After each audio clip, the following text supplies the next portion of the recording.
Hello guys, welcome to Misha classes mission motivation. तो अभी तक हम लोगों ने सॉल्यूशन चैप्टर की थ्योरी देखी थी, उसके न्यूमेरिकल्स भी सॉल्व किए थे, बट अब हम लोग उसके शॉर्ट नोट्स तैयार करेंगे जिससे कि आपके सीयूईटी के लिए या फिर नीट के लिए जो भी एग्जाम आप देने चाह रहे हैं उसमें आपकी हेल्प हो सके। तो अब हम लोग आज का सेशन शुरू करते हैं जिसमें हम शॉर्ट नोट्स देखेंगे, ठीक है। और काफ़ी मैंने शॉर्ट डेफिनेशंस यूज़ किए हैं इसमें, काफ़ी शॉर्ट में हर चीज़ लिखी है जिससे कि आपको समझने में आसानी रहे और काफ़ी अच्छे तरीके से आप टॉपिक को समझ भी जाएं। तो चलिए शुरू करते हैं। तो सबसे पहले की हेडिंग आपको दिख रही होगी सॉल्यूशन। तो मैंने इसकी डेफिनेशन देखी कितनी शॉर्ट करके लिखी हुई है। A homogeneous mixture of two और more components it calls solution. Then solute.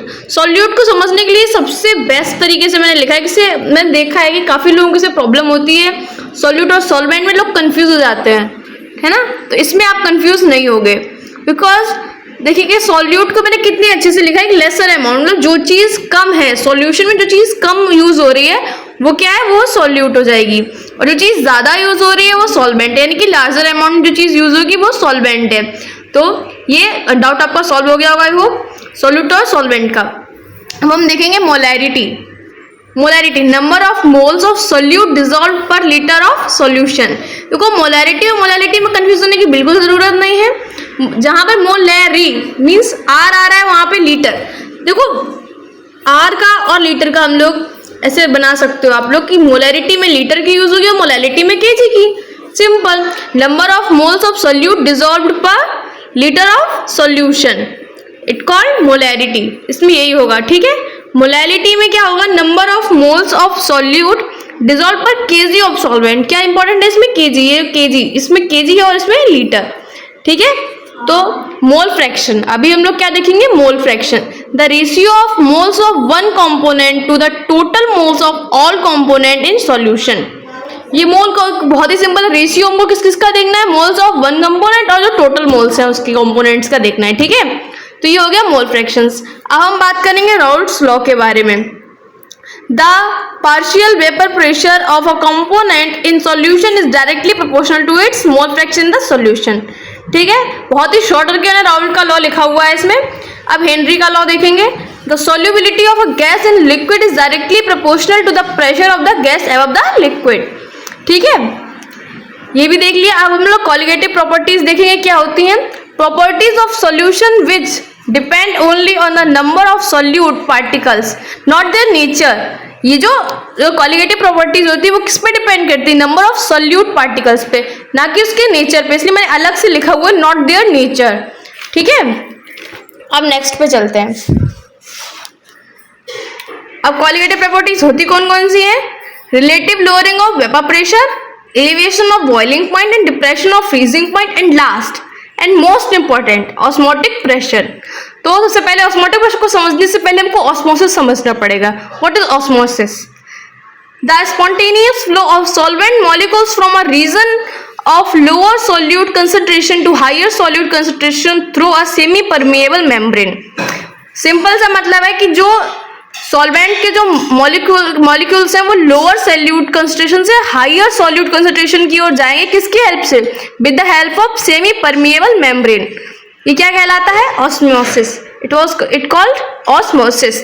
And osmotic pressure, बहुत ही सिंपल लैंग्वेज में मैंने लिख के दिया है आपको। Osmotic pressure the minimum pressure required to stop osmosis. मतलब ऑस्मोसिस को रोकने के लिए जो प्रेशर यूज करते हैं, मिनिमम प्रेशर, बट याद रखना है minimum pressure. Stop to osmosis is called osmotic pressure. Formula है pi is equal to CRT। अब मैंने कुछ की फॉर्मूलाज लिखे जिससे बहुत आसान से आप लोग बहुत ही आसानी तरीके से इसको समझ सकते हैं। सबके की फॉर्मूलाज मैंने यहाँ पे लिखे हुए हैं। मास परसेंटेज का भी लिखा हुआ है, mass of solute upon mass of solution into 100। Mole fraction जिसे हम जाई से डिनोट करते हैं, काफी लोग इसे एक्स बोलते हैं, but it was not X, it was chi. Moles of component upon total moles. Molarity जिसे हम एम से डिनोट करते हैं, कैपिटल एम से, और moles of solute upon volume of solution in litre. Molalities को हम स्मॉल एम से डिनोट करते हैं। इसका क्या फॉर्मूला होता है, moles of solute upon mass of solvent in KG, ठीक है। फिर relative lowering of vapour pressure, P naught minus P upon P naught is equal to N solute upon N solvent. फिर नेक्स्ट है हमारा elevation of boiling point delta TV is equal to KV into M, depression of freezing point delta TF is equal to KF into M, osmotic pressure pi is equal to CRT and van Hoff factor, इसे हम आई से note करते हैं, is equal to जो हम लोगों ने observe की हुई है कॉलिगेटिव प्रॉपर्टी अपॉन कैलकुलेट, जो हमने कॉलिगेटिव प्रॉपर्टी जो हमने कैलकुलेट की है, ठीक है, इसको मैंने शॉर्ट में लिख दिया i is equal to observed upon calculated. I hope मैंने पिछली वीडियो में कुछ वांट ऑफ फैक्टर देना मैं भूल गई थी या फिर कुछ प्रॉब्लम रही होगी उसमें, बट इसमें हम लोग मैंने इसको लिख लिया है वांट ऑफ, ये काफी इंपॉर्टेंट है। Van't Hoff factor it accounts for the association और dissociation of solute particles in solution. इससे फॉर्मूला मैंने यहाँ भी लिखा हुआ i is equal to observe colligative property upon calculated colligative property. If solute dissociates अगर आपका जो सॉल्यूट है वो डिसोसिएट होगा so i is greater than 1 and solute जब एसोसिएट होगा so i is lesser than 1, ठीक है। और फिर इंपॉर्टेंट एनसीईआरटी क्वेश्चन एक बार आप लोग देख लीजिएगा, हालांकि सॉल्व तो मैं करा ही चुकी हूँ आप लोगों को, देख लिया ये वाला क्वेश्चन एनसीईआरटी के हैं, ये सारे क्वेश्चन, यही क्वेश्चन मैंने आपको वीडियो में भी सॉल्व करा रखे हैं, ठीक है। फिर भी एक बार आप लोग को चेक कर लीजिए कि मैं जो मैंने खुद नोट्स अपने बनाए हुए उनसे मैं आपको दिखा रही हूँ।